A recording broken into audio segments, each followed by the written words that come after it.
Hi friends, அழகே அழகு சீரியலில் இந்த வாரத்துக்கான ப்ரொமோவை தான் இந்த வீடியோவில் பார்க்கலாம். இன்னும் நம்ம சேனலில் சப்ஸ்கிரைப் பண்ணாதவங்க சப்ஸ்கிரைப் பண்ணிக்கோங்க. சுரேஷ் உண்மையிலேயே நல்ல பையன்தான் தங்கராஜ் கூட செய்கிறாமல் இருந்தா அப்படிங்கிறத மதியம் ஊருக்கு போகிறக்குள்ளே புரிஞ்சுக்குவாங்கன்னு நினைக்கிறவங்க நம்ம வீடியோவை லைக் பண்ணிக்கோங்க. பாக்யராஜ் தங்கராஜை எப்படி தங்கச்சியை எல்லார்த்த முன்னாடி கோயிலில் வச்சு அடிக்கலாம் அப்படின்னு சொல்லி கேட்டது தங்கராஜுக்கு மனசை உறுத்திக்கிட்டே இருந்திருக்குது. இன்னைக்கு நைட்டு எல்லாரும் வெளியே உட்காந்து பேசிகிட்டு இருந்தப்போ பாக்யராஜ் கிட்ட போய் தங்கராஜ், ஏண்டா உன் தங்கச்சியை மட்டும் அடிச்சான்னு கேள்வி கேட்டியே, என் தங்கச்சி இறந்துருச்சு, அதுக்கு என்னடா பதில் சொல்ற அப்படிங்கிறாரு.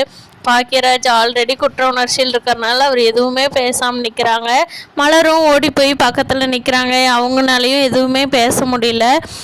ஓங்கி ஒரு அடி வைக்க வர்றாரு தங்கராஜ். அப்போ சுரேஷ் தங்கராஜோட கையை பிடிச்சிட்டு, அப்படி மாமா அதுக்கு அண்ணன் என்ன மாமா பண்ணுவான், அவனுக்கு என்ன தெரியும், நீங்கள் அவனை சொல்கிறீங்களே அப்படின்னு சொல்லி சுரேஷ் அவங்க அண்ணன் பாக்யராஜுக்கு சப்போர்ட் பண்ணுறதை பார்த்துட்டு தங்கராஜனால் பொறுக்கவே முடியல.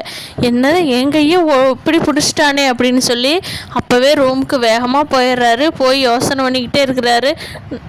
நம்ம பார்த்து வேலை வாங்கி கொடுத்த சுரேஷ் அவன் அண்ணனுக்கு ஒன்றுனது நம்ம கையவே தடுக்கிற அளவுக்கு பெரிய ஆள் ஆயிட்டானா, அண்ணன் தம்பியெல்லாம் ஒன்றாயிட்டாங்களா அப்படின்னு சொல்லி தங்கராஜுக்கு கோபம் வருது.